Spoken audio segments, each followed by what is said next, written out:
Hello, this is Sharon Steniford, and this is the Be Live show called Say It in Your Own Words. I'm here with Wilder Etienne, known as Bodega, who's a musician, a local musician originally from Florida. And I brought him here both to talk about his music, but also to have his opinions on the inauguration. Thank you for being here, Wilder. Thank you so much for having me. What are your thoughts on this inauguration day with Barack Obama being elected as our president and sworn in? I think it's just a rejoice for everybody, for the whole country. You know what I mean? Because what this country has came from to what we are right now, I think we can actually say that today that everybody can come together as one people, regardless of race, color, nationality, or denomination of church.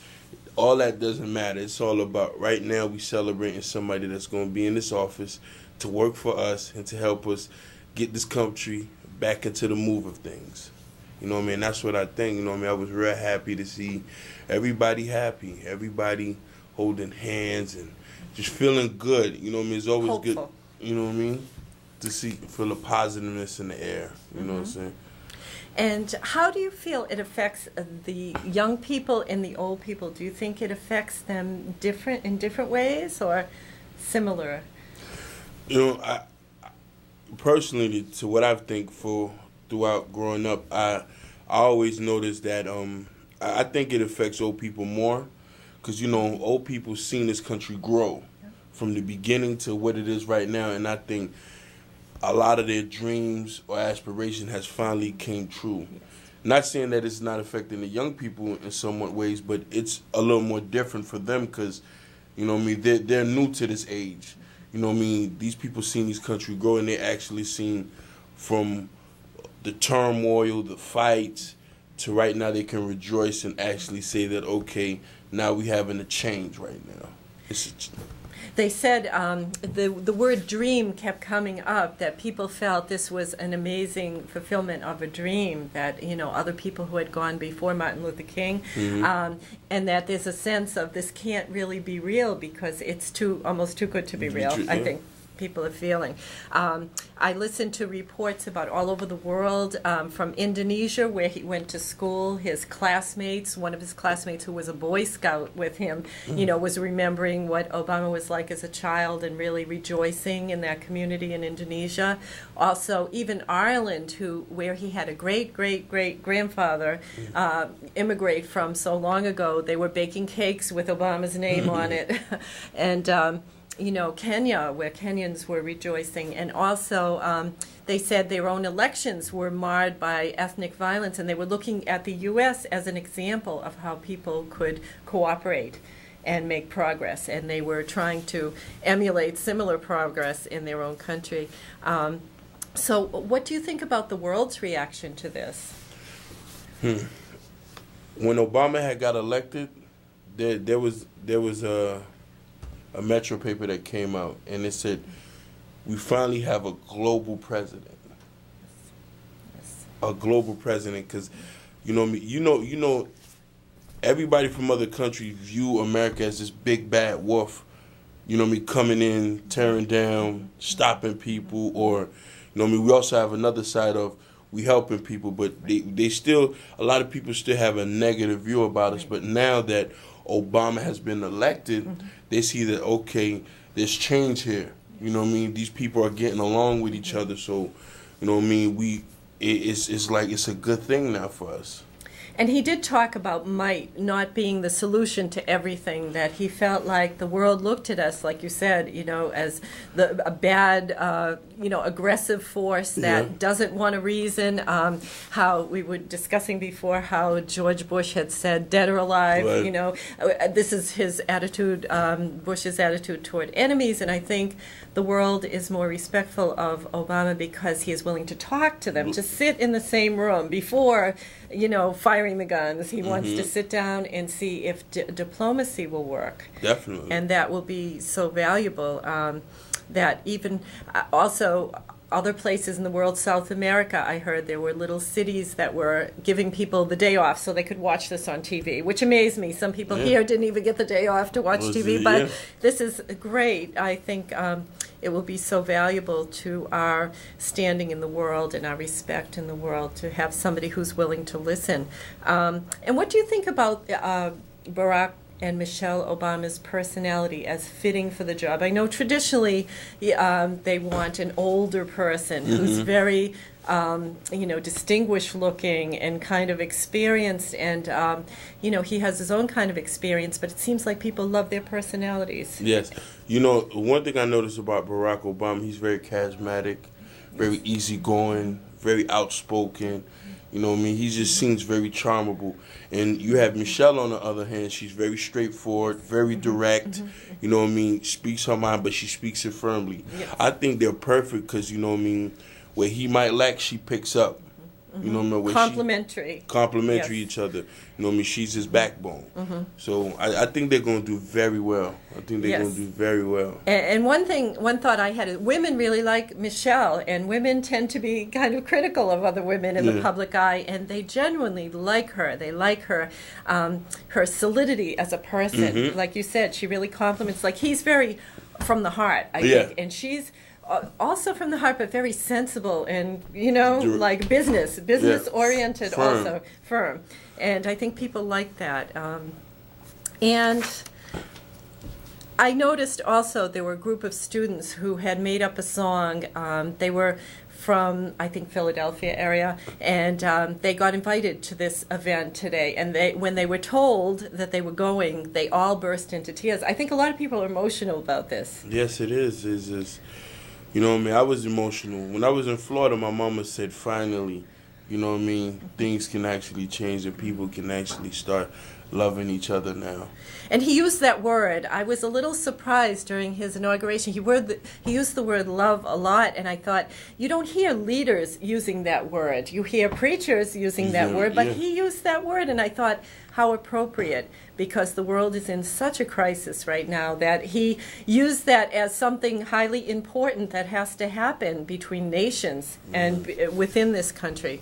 And do you think that Obama, what do you think will be the hardest things for him to tackle and the easiest things as he gets down to dealing with the business on his table now? The way I see it, I think the first hardest thing is tackling the Iraq war. Because that's a very touchy issue. And, everybody is still hoping that Barack will bring these boys home. Yep. And another second hard part, I think, would reforming education. Reforming education and probably helping our financial industry come back to normal speed. Yes. And I think, because about he's an experienced lawyer, I think new laws and legislations would be very easy for him to come. He was a law editor at Harvard, so I think that wouldn't be too hard for him to tackle. And to tackle the infrastructure, like you said, the changing laws that affect making it hard or easy to accomplish things that you want to accomplish. I think he is looking at the very infrastructure of laws in this country that will enable people's will to go through the system with a minimum of trouble. Yeah. Like I read and I heard from other people that he's as we speak right now, he's reforming a lot of laws dealing with convicted felons. He's trying to be able where convicted felons are able to get better jobs now. Yes. He's have decreased the rate of when you go to jail, that you won't serve that much time instead of a maximum sentence. So I see he's trying to reform everything to make better, so there won't be no excuse for anybody to say that, I have a felony and I can't get no job. Right. He's going to start to change all that. Yes, that's been an issue in Cambridge as well. I think with all the work that needs to be done, we need all hands on deck. We need people when they go back into society to have a place to live, to have a job, and to be able to get a job, not be rejected for housing or a job because of their past. Yes. And I know people in Cambridge have been working on this. I know Denise Simmons has been working on this. And this is of utmost importance in the country because we have so many people who are kind of stuck in between worlds, that they are not being as productive as we need them to be and they want to be. And what do you think about Obama talking about responsibility? He talked about it in terms of individuals and in terms of the country as a whole. It seemed like it was his opinion that a lot of the huge problems, like the financial industry and the war, were results of irresponsible decisions, and that he brings it to the family level where parents have to really take care of their children. It's that small and it's that big. It's as small as the family, it's as big as the world. What are your thoughts about him emphasizing responsibility? And I agree with him 100%, and this is something that I've always personally believed in. If you see something going down in your neighborhood and you don't like it, you have to speak up and make a change about it. Because if you don't, it's going to affect everybody around you. Instead of closing the door and not looking, a lot of people have to start taking a charge and start taking up for a lot of things they do. You have a lot of communities that need to start sticking together and start helping kids, helping the neighborhood to start, revitalizing themselves, cleaning up the streets. There's a lot of things we can do if we can all get together and start doing it ourselves. And I think people need to feel hopeful. In order to begin that process, they need to feel like it can actually change. What I have perceived is that Obama has given people hope that this world can really change, and things have amazed people to see happen. Like practically all white states have voted for Obama, and especially like you said, the older folks. African American older folks have been like amazed and said, "How can this be?" And I think that they seem to be touched by this. That it wasn't just the black vote that elected Obama; it was all kinds of people who could see that he was the right choice. The way I see it, the change of all this, because America's doing bad. Everybody's hurting, from the rich to the poor. You know what I mean? And I feel a lot of people are starting to take a chance now and say, we need to put somebody in office that's going to benefit everybody across the board. And that's the only reason why I see that you have a lot of people that didn't vote are voting for somebody like Obama, because, due to the last 4 years, we've been going through a very bad economical situation, dealing with money, tax. They're taking money off of school, so a lot of people want to see our kids to be safe, our jobs to be solid. You know what I mean? And I feel that that's what they're trying to do. They're trying to buckle down and save this country. Do you think the fact that it was so bad helped him to win? That's a hard question too. Did George Bush help Obama to win this election by doing such a poor job in some ways? It's kind of hard to, but I honestly think that he probably partial that the country's doing bad and they needed somebody new, and they probably seen McCain as another Bush. That we was going to head into another dark road with this dude. So, you know what I mean? And a lot of Obama views was very good. You know what I mean? His opinions on a lot of things. Yes. And I thought he was very gracious, more gracious than I'm being about George Bush, that he thanked him for the smooth transition between him being Bush being president and Obama being president, and there was a graciousness, and a lot of people from other countries remarked on this doesn't happen everywhere in the world, that you have a smooth transition of one leader to another. In a lot of countries, it's murder and mayhem. That marks the difference between one leader and another, and here we have something special. I think growing up in this country, I've taken a lot of things for granted, but since have learned, talking to people who were born other places, that this is really a miraculous thing, that to have an election process that's peaceful and stable, and get a vote and be able to give your opinion in the security of a voting booth without anyone knowing what you voted for, and your safety being ensured to make that vote and to vote who you want in power. Well, thank you so much for your views on this. And I did want to talk a little bit about your music since you are here. And what projects have you been working on? I got 2 new albums coming. I got 3 new albums coming. I have a Cambridge-based group with a lot of guys from the area that I've got together, and we made an album. And I just recorded an album in Florida. Yes. You know what I mean? That I'm about to put out within a couple more months. You know what I mean? The Brown Theory, and we got Block Central. We named it after Central Square. Oh, wonderful. You know what I mean? So we have a lot of things coming. A lot of new shows about to come up.